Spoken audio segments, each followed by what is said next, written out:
Do you regard black magic as being purely fictitious, or is there some truth in it? Some truth. 100% truth. There is nothing fictitious about black magic, in any way whatever. It is a fact. It is a fact which has existed for several thousand years. I mean, when we talk about black magic, we are talking about Satanism, necromancy, alchemy, witchcraft, the worship of Satan. Okay, so I've been sitting on this video for a while now, and the reason I've hesitated to bring it out is because I thought it was necessary to do some preliminary explanations to ensure that if you are new to this, then you're not totally lost and you have some point of reference, no matter how vague that point of reference may be, because believe me, I do understand that this can get a little confusing. Okay, so today we're looking at Flight 93, and I'm sure you are all aware of the story, but we're going to run through it quickly so I can show you some things. Now, the crux of this here, and what threw me immediately years ago when I read this, was the stuff about this black box recording. And I really didn't have full understanding of it when I was like, 15? And now I've definitely got some suspicions. So let's run through this story quickly.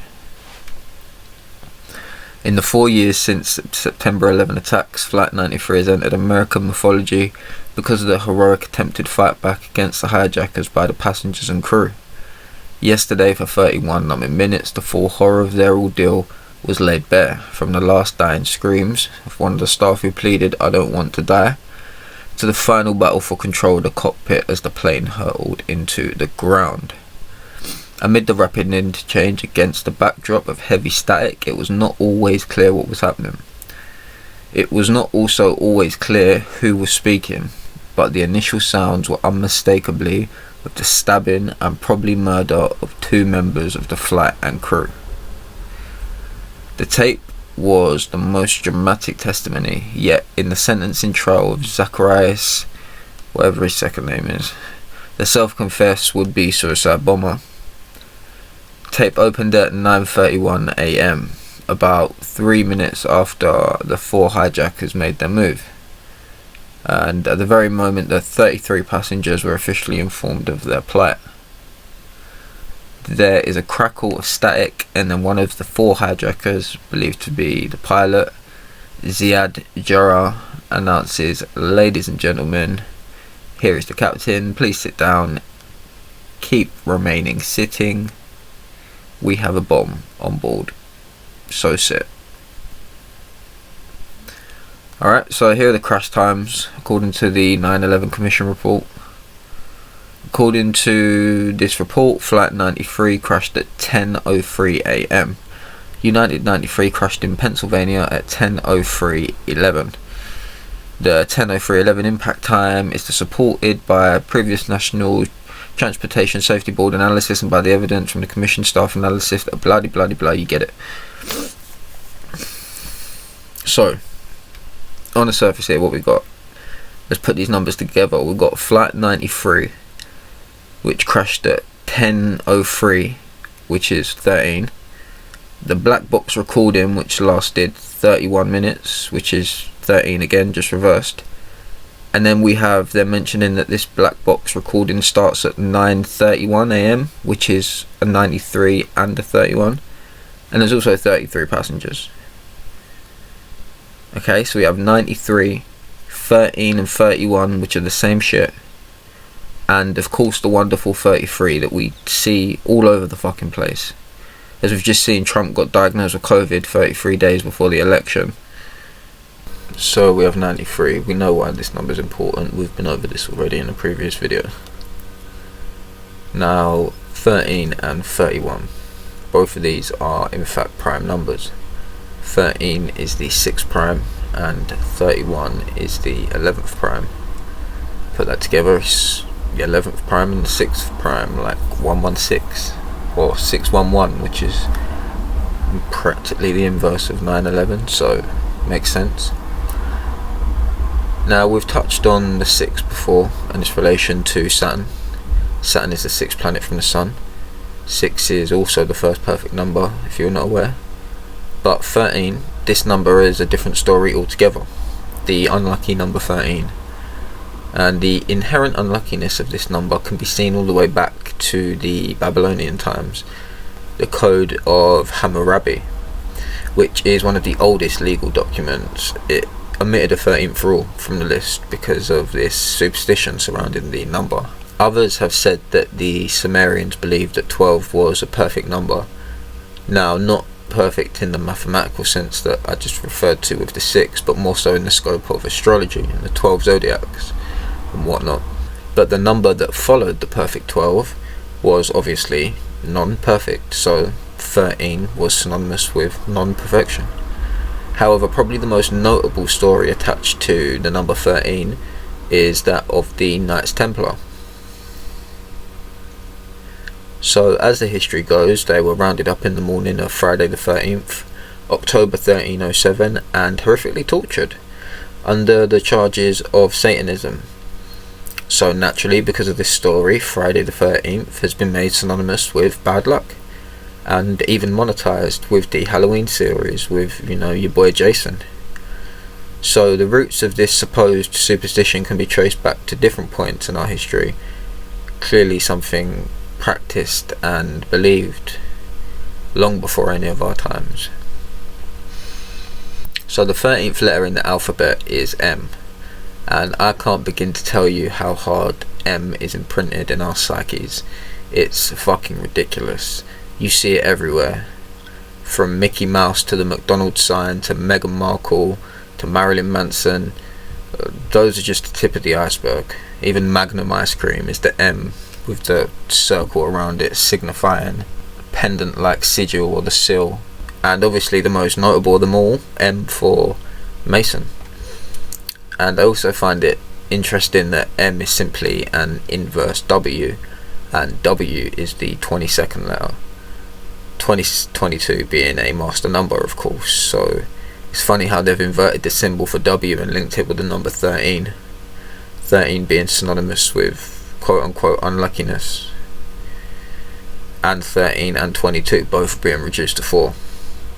And it also fits that a square has 4 sides, given that a square is just a 2D cube.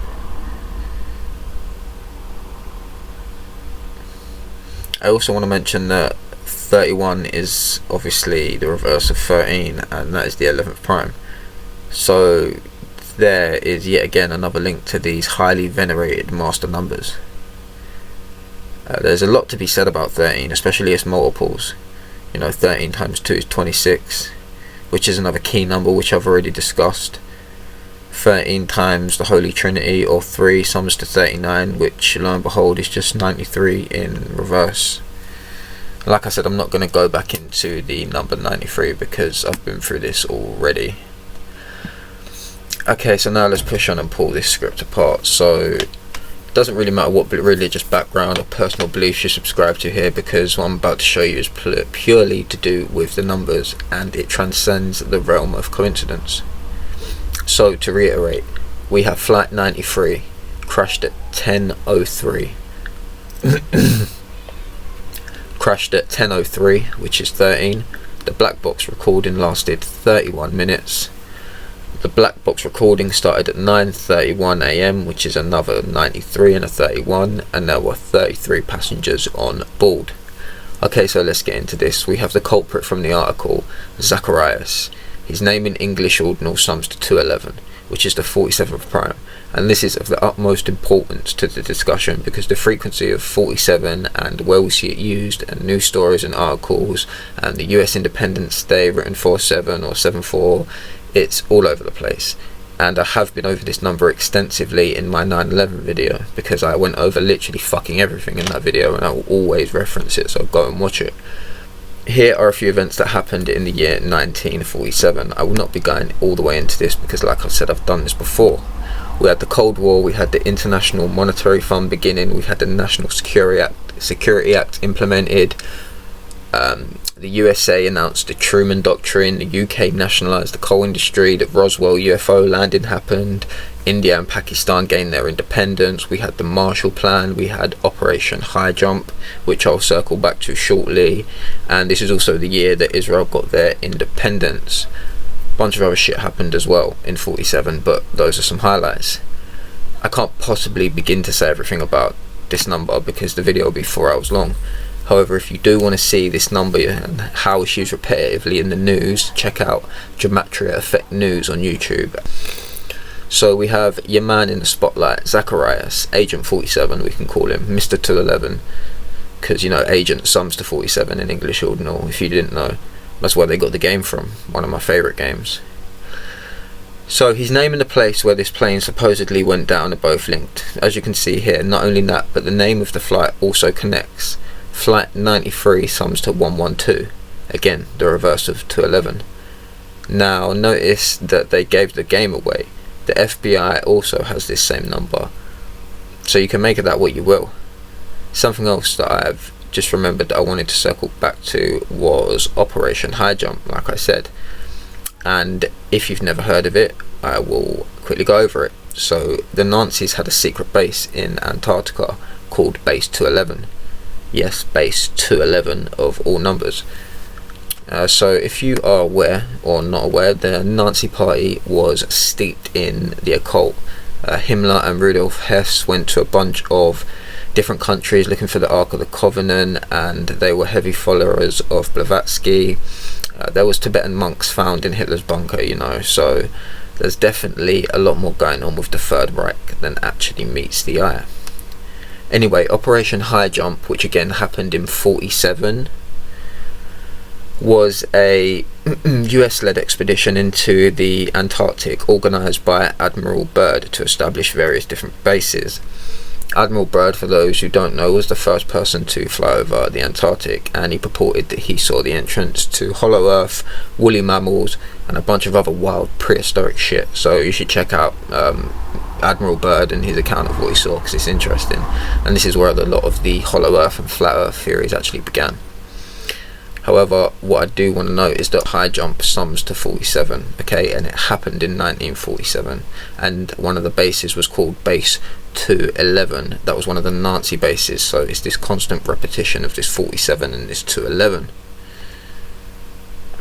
I mean, check the stats as well of what they sent on this, the stats of the people they sent on this operation. It's literally the numbers we're talking about in this video. Anyway, 47s and 211s all over this dude's name and the location of the crash, okay? So let's just press on. Right, now the monument that was erected for this crash, the Tower of Voices, obviously a name to play on the idea of these black boxes, voices on the black box, and to pay homage to those people on there. So let's read. The Tower of Voices in Pennsylvania stands 93 feet tall in honour of United Flight 93, the plane that crashed on September 11th when passengers thwarted hijackers' attempts to crash the plane into a building. The tower features 40 wind chimes for the 40 heroes who died that day. Okay, so we know that Flight 93 sums to both 74 and 47, but lo and behold, it also sums to 40, just like the heroes that quote-unquote died that day. However, that's not all. When we break down the name, we can see that the Tower of Voices sums to 208 and 82. Notice how the black square and black box recording also both sum to 82, just like the Tower of Voices. Also, interestingly, if you drop the and just use Tower of Voices, we get 175, which was one of the flight numbers that crashed when Bush was reading My Pet Goat to a classroom full of children holding the book upside down. I mean, how obvious do you want to fucking be here? We get a 68, which is important because the construction of the World Trade Center finished in 68, Bush graduated Skull and Bones in 68, and the reverse of 68 is 86. And we know what that means when something gets 86, right? I mean, that's a common term. It should also be noted that blood sacrifice sums to 86 or 68, much like Barack Obama, Kamala Harris, the federal government, the Tetragrammaton, human sacrifice, and a whole lot more. Now, insofar as this being a Saturn ritual with the number 93 and the black box, it's important I bring to your attention the fact that 9/11 was linked with the Roman holiday Saturnalia. This was obviously a day dedicated, or a period of days dedicated to the god Saturn, and the people would essentially just turn the fuck up and gamble. I mean, it was Romans. What do you think they were doing? You know how these motherfuckers used to get down behind closed doors. They used to gamble a lot. However, gambling was usually not allowed by slaves. However, on this day, games were played between nobles and slaves. Okay, so as we can see here, one game being played with a dice and a tower right here. As you can see, check the aerial view of ground zero. It looks absolutely identical to the tower and dice that was used while playing this game by the master and the slave in Roman times.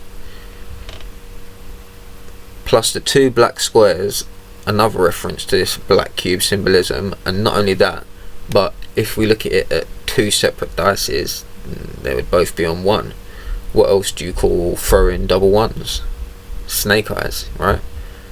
So we have a pair of snake eyes next to this huge phallic symbol, which looks exactly like the two dices and the tower that used to be part of a game played on Saturnalia. Not only that, but the Gematria says it all. Saturn returns, ground zero and Saturnalia all sum to 116, which is simply, as you can see here, 911 reversed and with the 9 flipped. And earlier, remember I said how 31 was the 11th prime and 13 was a 6th prime. Notice the repetition of those numbers again, 11 and 6, 116. Also notice the title of this news article, Shouts, Moans and Murder on Flight 93. As you can see here, that title actually sums to 116 and 82, just like the Tower of Voices. I also have to mention this because I've spoke about the Supreme Court before and the fact that it's just one huge Saturnalian cult. So it's no surprise the Supreme Court also sums to 116. And, you know, just for continuity, President Barack Obama also sums to 116. Something else I found worthy of note was that on September the 11th, 2002, the first anniversary of 9/11, the lottery numbers that were called were in fact 911. You know, and that threw me the fuck off and got me thinking about someone's either trolling or collective consciousness is very real. And honestly, I believe both of those things are true. However, but this hit me even harder when I realised that National Lottery also sums to 116. So as you can see, there is this constant use of these ones and these sixes and these nines in this ritual. It is very evident to see, and it is all linked with the Roman day of Saturnalia. It's in the imagery, it's in the numbers.